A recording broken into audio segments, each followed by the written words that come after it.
बिस्मिल्लाहिर्रहमानिर्रहीम, अस्सलामुअलैकुम। शहर कराची की सड़कों पर अब बम बेचा जा रहा है।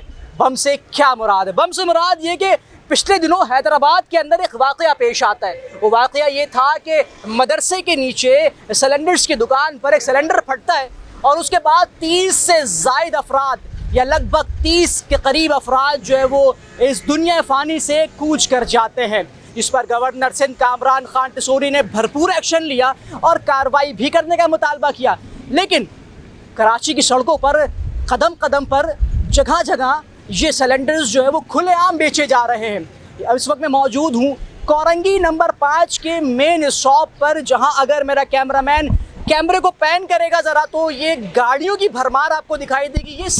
ये CNG रिक्शे मौजूद है यहाँ पे, ये चिंची रिक्शे मौजूद हैं। मैं कैमरामैन के पीछे का मंजर अगर मेरे उल्टे हाथ का मंजर भी दिखाएगा तो ये सब क्या यहाँ पे तमाम तर चीज़ें हैं। अब बात ये है कि अगर ये सिलेंडर अल्लाह ना करे कोई हादसा पेश आता है तो इनमें मौजूद है पेट्रोल, और अगर थोड़ा सा करीब और आगे मैं लेकर जाऊँगा तो यहाँ खाने पकाने की चीज़ें भी बिकती हैं, जहाँ पर चूल्हा बाकायदगी से जल रहा होता है। डिप्टी कमिश्नर कोरंगी ने अब से 10 दिन कबल यहाँ पर ऑपरेशन भी किया, मगर डिप्टी कमिश्नर कोरंगी से ज़्यादा ताकतवर ये माफिया बैठा हुआ है जो खुलेआम सड़कों पर।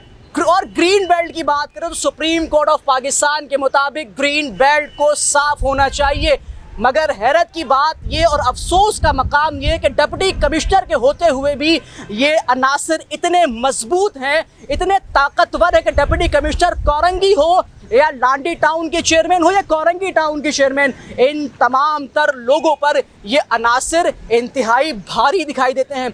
आखिर क्या वजह है कि यहाँ पर मौजूद अमला जो कि ज़िला इंतज़ामिया का है या फिर टाउन इंतज़ामिया का, इनके ख़िलाफ़ कोई कार्रवाई क्यों नहीं कर पाता? सवाल ये भी है कि आखिर कब तक कराची की सड़कों पर इसी तरह बम बिकता रहेगा? अल्लाह न करे मेरे और आपके घर का बच्चा यहाँ पर मौजूद और हादसा पेश आ जाता है तो मैं और आप फिर क्या करेंगे? या फिर यहाँ पर मौजूद सिलेंडर्स बेचने वाले का बच्चा अगर हैदराबाद के अंदर मौजूद होता और अगर वो जलकर मर जाता तो मुझे बताएं 2 लम्हे के लिए कि उस बाप पर क्या गुजरती। एक लम्हे को तसव्वुर कीजिए डिप्टी कमिश्नर साहब, मैं आपसे मुखातिब हूँ कि अगर आपका बच्चा हैदराबाद के उस मकाम पर होता कि जहाँ 30 के करीब अफराद मर गए, अपनी जान से हाथ धो बैठे, अगर आपका बच्चा उनमें शामिल होता तो क्या आप उस वक्त भी आंखों पे पट्टी बांधकर सब ओके की रिपोर्ट देते दिखाई देते? हरगिज़ नहीं। नईम शेख साहब ने आपसे सवाल करूंगा कि अगर आपका बच्चा उस मदरसे में ज़ेरे तालीम होता और अगर वो ज़ख्मी भी हो जाता, उसकी टांग टूट जाती या उसकी आँख ज़ाया हो जाती या उसका चेहरा झुलस जाता, तो टाउन चेयरमैन साहब क्या उस वक्त भी आप खामोश रहते? नहीं जनाब, उस वक्त हम खामोश नहीं रहते, क्योंकि हमारे घर का बच्चा है, हमारा खून है। जब हमारा खून जाएगा, जब हमारा बच्चा जाएगा, तब ही क्या हम जागेंगे? ये आवाम, ये लोग, क्या ये मजदूर तबका भी किसी का बच्चा है, किसी का बेटा है? इनके भी घरों के अंदर इनकी माएँ बहनें इंतज़ार करती हैं। क्या मैं और आप इंतज़ार करेंगे कि कोई हादसा पेश आए, कोई वाक़या पेश आए जिसमें 50, 60, 70 अफराद अपनी जान से हाथ धो बैठे, उसके बाद आपको ख्याल आएगा? इन्हीं तमाम तर बातों पर बात करेंगे यहाँ पर मौजूद आवाम से कि आखिर क्या समझती है कि वो यहाँ पर ऐसा होना चाहिए या फिर नहीं।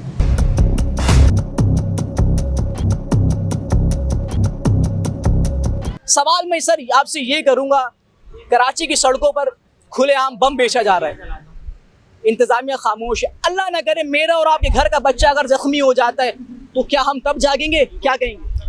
भाई मसला ये है कि ये भी हम लोग, हमारी मजबूरी है ना, इतनी महंगाई है, कहाँ से अफोर्ड करेंगे? अब पैसेंजर बोलता है किराया कम लो, कहाँ से किराया पूरा करेंगे?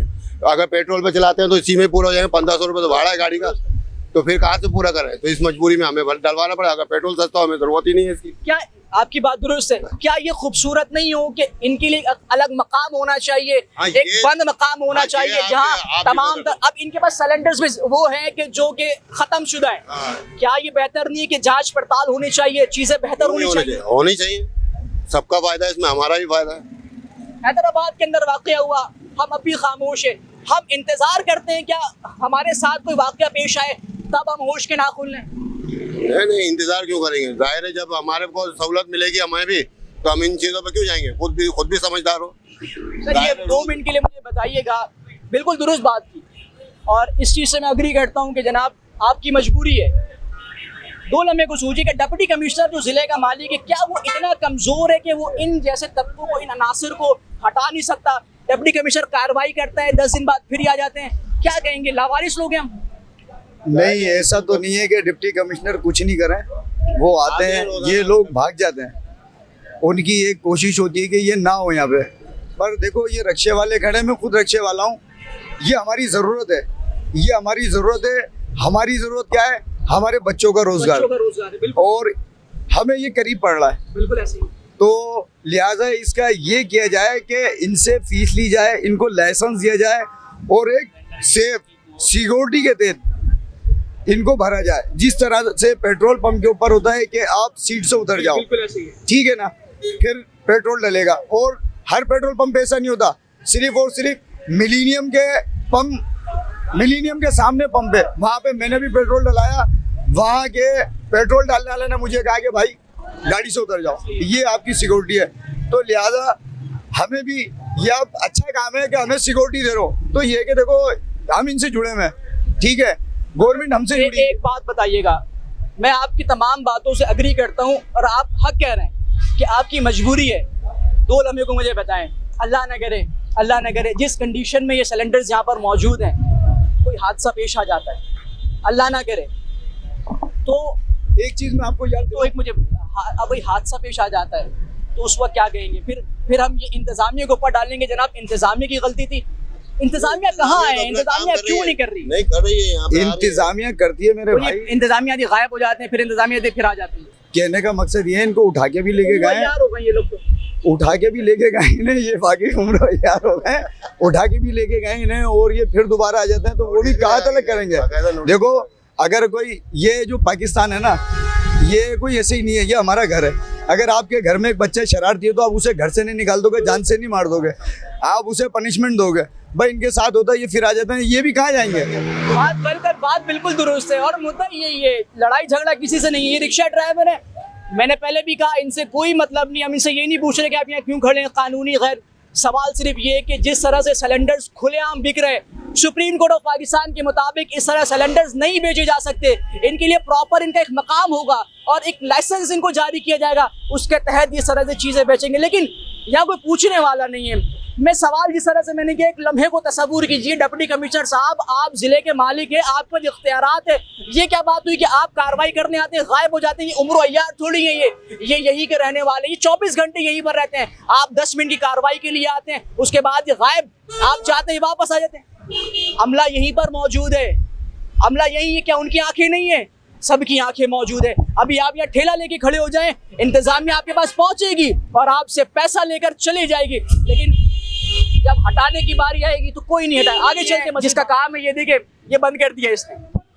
ये यही होता है कि जब डिप्टी कमिश्नर साहब भी पहुंचते हैं तो ये यही करके गोल हो जाते हैं। हम भी पहुंचे, 10 मिनट भी नहीं हुए, इसने बंद कर दिया, बंद करके साइड में बैठ गया। कोशिश करता हूँ बात करने की और मुझे पूरा यकीन है कि ये हमसे बात नहीं करेंगे और ये गायब होगा यहाँ से। ये सब जादू की छड़ी चल रही है मेरे भाई, और ये चुटकी बजाते हैं, सब गायब हो जाते हैं। यहाँ पर कुछ आवाम है। सर 2 मिनट के लिए मुझे बताएं, ये क्या हो रहा है? ये खुलेआम कराची की सड़कों पे हादसे का इंतजार कर रहे हैं। मेरे और आपके घर का बच्चा मरेगा, फिर होश आएगा क्या? ये हुकूमत का मसला है। हुकूमत आके इनके ऊपर एक्शन ही नहीं ले रही। आते हैं, पैसे लेके चले जाते हैं। पैसे लेके चले जाते हैं से क्या मुराद? लेते हैं, उनको पैसे चाहिए हुकूमत को। अच्छा, क्या मतलब कराची के अंदर ग्रीन बेल्ट पे चीजें मना है, सब कुछ मना, खुलेआम धंधा पेल रहे हैं, कानून इतना हल्का है? खुलेआम धंधा कर रहे हैं। तो बिल्कुल देखिए यही बात है, कानून, गरीब आदमी भी चोरी कर ले, छोटी सी दुकान से कुछ चरा ले, पुलिस फौरन पहुंचती है, कानून फौरन हरकत में आता है। लेकिन ये कराची की सड़कों पर आपके जाने जो है ना, वो क्या कीमत होगी इसकी? 200-250 कुछ भरा जाता है, ये आपकी जान की कीमत है मेरे भाई। हल्का सा प्रेशर ज्यादा हुआ, ये ठुस करके फटेगा और मैं और आप जैसे लोग जो है वो इस दुनिया से कूच कर जाएंगे, या फिर ज्यादा से ज्यादा ये होगा हमारी टांगें टूट जाएंगी, फिर ये होगा कि हम अपाहिज हो जाएंगे। मेरा और आपका मसला है। लेकिन डिप्टी कमिश्नर साहब, सवाल मैं बार बार आपसे करूंगा, चंद कदम की दूरी पर आपका ऑफिस है। टाउन चेयरमैन साहब, मैं आपसे सवाल करूंगा, चंद कदम की दूरी पर आप भी बैठे हुए हैं, तो आखिर ये सब क्या चल रहा है? यहाँ राहगीरों के ये जो ग्रीन बेल्ट है, ये राहगीरों के चलने के लिए, मुसाफिरों के चलने के लिए बनाए गए। ये आपने मुकम्मल तौर पर नाजायज तजावुजात यहाँ पर खड़ी कर दी है। और उसके बाद क्या करते हैं? ऑपरेशन के नाम पे आप यहाँ पर आते हैं, चंद मिनट के लिए 2-3 उखड़ पछाड़ करते हैं, उसके बाद नोट समेटते हैं और चले जाते हैं। क्या होगा कराची का? मैं और आप या यहाँ पर मौजूद जो आवाम मुझे देख रही है, क्योंकि सिर्फ देख रही है, अपने हक के लिए कभी नहीं बोलेगी उस वक्त जब इनके घर का अपना कोई चला जाएगा या मेरे घर का कोई चला जाएगा, तो हम चीख चीख के धाड़े मार मार के रोएंगे कि हमारा बच्चा बहुत मासूम था, हमारा बच्चा बड़ा नेक था, हमारा बच्चा बड़ा फरमाबरदार था। लेकिन जब ये जहर, ये बम कराची की सड़कों पर बेचा जा रहा है, उस वक्त हम सब तमाशाई बनकर खड़े हुए हैं। यही कुछ हैदराबाद के अंदर भी हुआ।